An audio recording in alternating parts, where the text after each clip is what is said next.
अस्सलाम वालेकुम व्यूअर्स, आप देख रहे हैं उर्दू एचडी। व्यूअर्स, ये लाहौर के एक ऐसे नौजवान की कहानी है जो टेबल टेनिस का सफ़े अव्वल का खिलाड़ी बनना चाहता था और जो क्रिकेट मैच वक्त गुजारने के लिए खेल रहा था। तालीम में इसकी दिलचस्पी सिर्फ फाइन आर्ट्स की डिग्री के हसूल के लिए थी। इस सूरत हाल में अगर कोई इस नौजवान से ये कह देता कि तुम अपने दौर के वर्ल्ड क्लास क्रिकेटर्स के साथ खेलोगे, तो क्या इससे बड़ा मजाक कोई और हो सकता था। लेकिन फिर सिर्फ 6 माह के मुख्तर अरसे में सब कुछ बदल गया। 3 जून सन 1966 को पैदा होने वाले वसीम अकरम को दुनिया का बेहतरीन लेफ्ट आर्म फास्ट बॉलर कहा जाता है।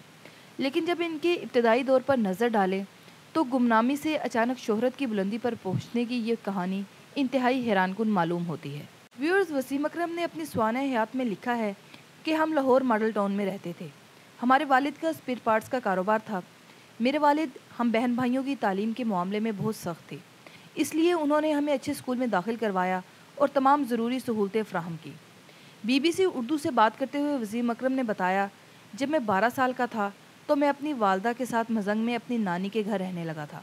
क्योंकि मेरे वालदैन में अलहदगी हो गई थी, मैं अपने स्कूल में तमाम खेल खेला करता था, लेकिन 9वीं जमात तक पहुँचते पहुँचते मेरा रुझान क्रिकेट की तरफ बहुत ज़्यादा हो गया था। व्यूअर्स, वसीम अकरम को अपने पड़ोस में रहने वाले वो 4 भाई शहबाज, एजाज, शाहिद और जुल्फ़कार अभी भी अच्छी तरह याद हैं, जिनके साथ वो यूनिवर्सिटी ग्राउंड जाकर स्टंप्स और बेल्स लगाकर टेनिस बॉल से मैच खेला करते थे। यूनिवर्सिटी के मरकज़ी ग्राउंड में हमें खेलने की इजाज़त नहीं होती थी। हम पिछली तरफ का कोई हिस्सा तलाश करते थे जहां घास हो और हम क्रिकेट खेल सकें।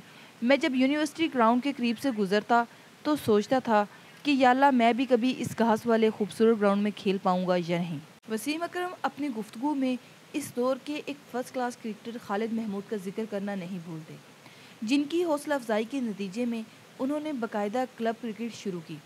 वो बताते हैं, मैं टेनिस की गेंद से खेला करता था और लोग मुझे अपने टूर्नामेंट्स में खिलाने के लिए दूर दूर से आते थे। खालिद महमूद मजंग में हमारे मोहल्ले में रहते थे और कस्टम की तरफ से फर्स्ट क्लास क्रिकेट खेला करते थे। एक दिन उन्होंने मुझे खेलते देखा तो कहने लगे कि तुम क्रिकेट की गेंद से क्यों नहीं खेलते, क्योंकि तुम में टैलेंट मौजूद है और तुम अच्छे क्रिकेटर बन सकते हो। मैंने इन्हें जवाब दिया कि क्रिकेट की गेंद के पैसे कहाँ से लाऊं, और दूसरी बात यह है कि मुझे किसी क्लब के नेट का नहीं पता। फिर एक दिन खालिद महमूद मुझे साइकिल पर अपने क्लब लुधियाना जिम खाना ले गए, जहां सदीक खान मरहूम और सऊद खान कोच हुआ करते थे। खालिद महमूद कई रोज़ तक मुझे बाकायदगी से साइकिल पर वहां ले जाते रहे, जिससे इनके खलूस और मेरी क्रिकेट से इनकी दिलचस्पी का अंदाज़ा लगाया जा सकता है।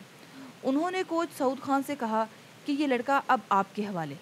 वसीम अकरम के जहन में आज भी लुधियाना जिम खाना में कोच सदीक खान, सऊद खान और चाचा सदीक की यादें ताज़ा हैं। मैं दोपहर 2:30 बजे ग्राउंड पहुंचता था और दूसरे नौजवान क्रिकेटर्स के साथ पहले नेट लगाता था, फिर पिच की आधी साइड की मिट्टी पर पानी डालता था, जिसके बाद प्रैक्टिस शुरू होती थी।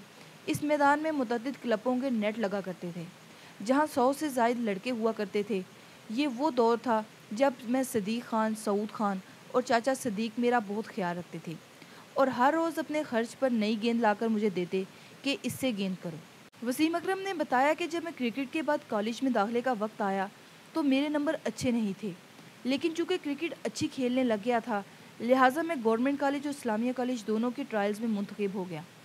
मुझे कोच सदीक खान ने मशवरा दिया कि तुम इस्लामिया कॉलेज सिविल लाइंस में दाखिला लो, क्योंकि इसकी क्रिकेट टीम अच्छी है। वसीम अकरम बताते हैं, कॉलेज में दाखिला तो मिल गया, लेकिन पहले साल खेलने का मौका ही ना मिल सका, क्योंकि कॉलेज टीम का कप्तान भी लेफ्ट आर्म तेज़ बॉलर था। लिहाजा मैं 12वां खिलाड़ी ही बना रहा। जब सेकेंड ईयर में पहुंचा तो मुझे कॉलेज की टीम की तरफ से खेलने की ज़रूरत ही पेश नहीं आई, क्योंकि इस वक्त तक मेरा पाकिस्तानी क्रिकेट टीम की तरफ से बुलावा आ चुका था।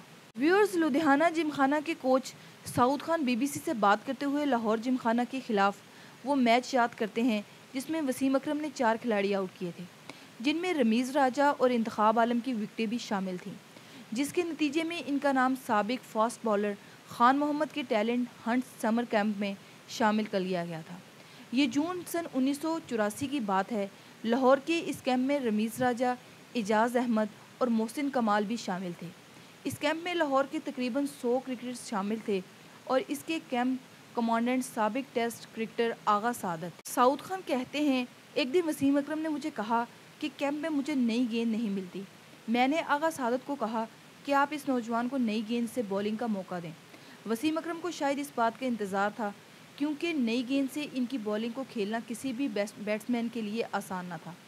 وسیم اکرم نے اپنی کتاب میں لکھا ہے کہ آغا سعادت نے میری بولنگ میں بہت دلچسپی لی اور خان محمد سے بات کی، جنہوں نے میرے بولنگ ایکشن اور سوئنگ کو بہتر بنانے پر کام کیا۔ وسیم اکرم کہتے ہیں، کیمپ کا دوسرا مرحلہ کراچی میں تھا۔ میرے والد نے میرے لیے جہاز کا ٹکٹ خریدا تاکہ میں ٹرین کے سفر کی وجہ سے تھکاوٹ کا شکار نہ ہوں۔ چیف سلیکٹر حسیب احسن ایک دن کیمپ میں آئے اور آغا سعادت اور خان محمد سے میری بولنگ کے بارے میں بات کی۔ کیمپ کے اختتام پر خان محمد میری صلاحیتوں کو دیکھ کر کہہ چکے تھے کہ تم پاکستان کی نمائندگی کر سکتے۔ وسیم اکرم بتاتے ہیں، پاکستان کے دورے پر آئی ہوئی نیوزی لینڈ کی ٹیم کے خلاف راولپنڈی کے سہ روزہ میچ کے لیے میرا نام شامل ہونا میرے لیے حیران کن بات تھی، کیونکہ اس وقت تک میں نے فرسٹ کلاس کرکٹ میں نہیں کھیلی تھی۔ مجھے یہ بھی یقین نہیں آ رہا تھا کہ میں 11 رکنی ٹیم میں بھی آ سکوں گا یا نہیں۔ میچ سے ایک روز پہلے کپتان جاوید میاں داد نے مجھے بتایا کہ تم صبح میچ کھیل رہے ہو۔ جاوید میاں داد کے مجھ پر اعتماد اچانک نہیں ہوا تھا، بلکہ انہوں نے کراچی کے کیمپ میں مجھے بولنگ کرتے دیکھ کر کوچ سے بات کی تھی۔ دراصل میری سلیکشن میں انہی کا ہاتھ تھا اور اب وہ پنڈی کے سہ روزہ میچ میں مجھے ٹیسٹ بالر طاہر نقاش پر فوقیت دینے کا فیصلہ کر چکے تھے۔ وسیم اکرم کہتے ہیں، ایک 18 سالہ نوجوان کے لیے صرف ایک نیٹ سیشن کی بولنگ کی بنیاد پر ٹیسٹ بالر کی جگہ فرسٹ کلاس میچ کھیلنا حیران کن تھا۔ میں نے ابتدا جان رائٹ کی وکٹ سے کی اور اننگز کا اختتام 50 رنز کے عوض 60 وکٹوں کی کارکردگی پر کیا۔ میں نے دوسری اننگز میں بھی 2 کھلاڑی آؤٹ کیے تھے۔ میں ٹیسٹ کرکٹ کھیلنا چاہتا تھا، لیکن مجھے نہیں لگتا تھا کہ مجھے موقع ملے گا۔ جب پاکستانی ٹیم کے نیوزی لینڈ کے دورے کا وقت آیا تو مجھے ٹیم کے کیمپ میں بلایا گیا۔